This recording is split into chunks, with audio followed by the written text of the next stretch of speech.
स्वागत है आप सभी का मेरे YouTube चैनल एजुकेशनल स्टोरी में। आज की कहानी है मालती जोशी जी की कहानी वंदना। अगर आपको हमारी कहानी पसंद आए तो कृपया वीडियो को लाइक एंड सब्सक्राइब ज़रूर करिएगा और इसी तरह नई नई कहानियाँ सुनते रहिएगा। चलिए तो कहानी को शुरू करते हैं। 7 कब के बज चुके थे। मेकअप रूम में गुड़िया सी सजी धजी लड़कियाँ अब बोर होने लगी थीं। उनके लिपे पुते चेहरों पर पसीने की बूंदें झलमला उठी थीं और सारी मेहनत पर पानी फेर रही थीं। किसी का जूड़ा खुल जा रहा था तो किसी की साड़ी। उधर बाहर पंडाल में शोर प्रतिपल बढ़ता ही जा रहा था।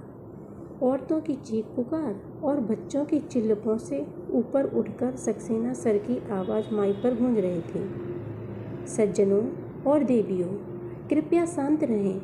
मुख्य अतिथि बस अब आने ही वाले हैं।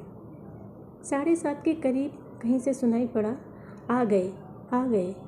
और देखते ही देखते सारे पंडाल में यह सुसमाचार व्याप्त हो गया। चेतना की एक लहर सी वातावरण में दौड़ गई। मैं सुव्यवस्थित होकर उठ ही रही थी कि सक्सेना सर ने दरवाजे में मुँह डालकर पूछा, बहन जी आप तैयार हैं ना? पहला आइटम सरस्वती वंदना का है। I am ready bye all means, मैंने कहा। अंग्रेजी में बात करने से बात जरा बजनी हो जाती है।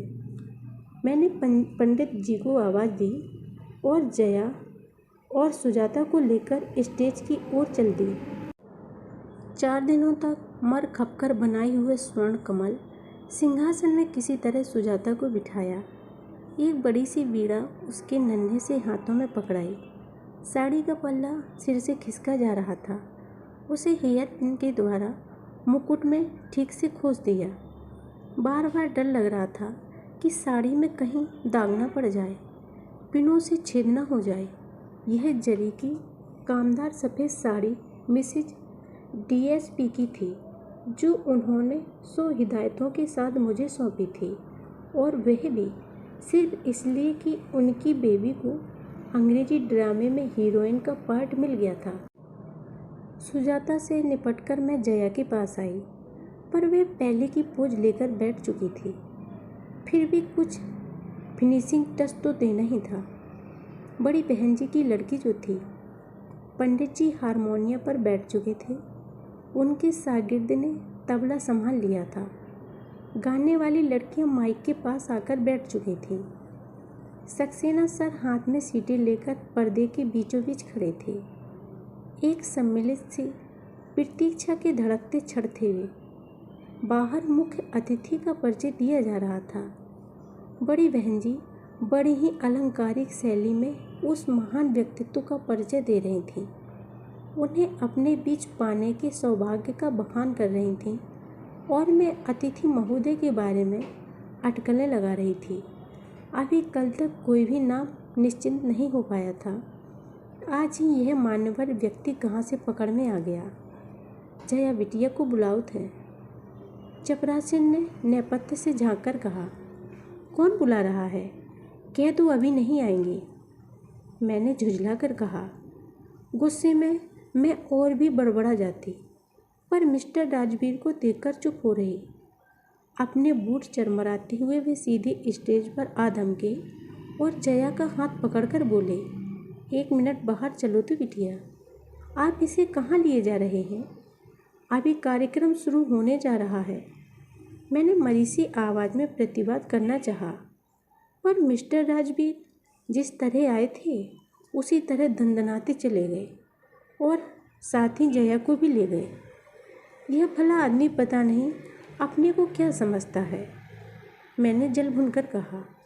वह भला अपने को सिर्फ हेड मिस्ट्रेस का हस्बैंड समझता है, और इसमें गलत भी क्या है? अब विद्यालय की होनहार छात्रा कुमारी जया माननीय अतिथि महोदय को हार पहनाएंगी। माइक पर आपटे की आवाज़ सुनाई दी। चमची, मैंने दांत पीसते हुए कहा। मेरी आवाज़ तालियों की गड़गड़ाहट में डूब गई। ये अतिथि महोदय कहाँ की तोप है जो सरस्वती वंदना से पहले उनकी वंदना की जा रही है? और स्कूल में क्या लड़कियाँ नहीं हैं? जया को यहाँ से खींच ले जाने की क्या ज़रूरत थी? मेरा भुनभुनाना जारी था। आप समझती नहीं बहन जी, इसे कहते हैं डिपार्टमेंटल पॉलिटिक्स। माननीय अतिथि महोदय की राजवीर की इमीडिएट बॉस है। हमारे के परम सौभाग्य से यहाँ टूर पर आई हुए हैं। मस्का लगाने का ऐसा सुनहरा अवसर बार बार थोड़ी ही आता है। एनुअल फंक्शन आखिर होता इसीलिए है। सक्सेना सर ने अपनी फिलॉसफी झाड़नी शुरू की तो पंडित जी बिलबिला उठे। चुप होले भैया मेरे।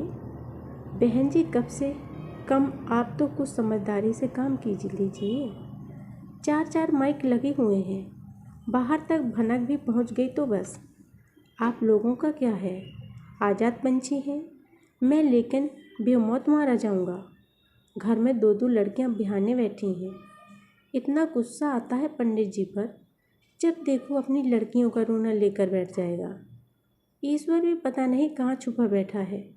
जल्दी से इनकी लड़कियों के हाथ पीले हो जाएं तो हम लोगों की तो जान छूटे। अब देरदार क्या है? तब लची ने उबासियाँ लेते हुए पूछा।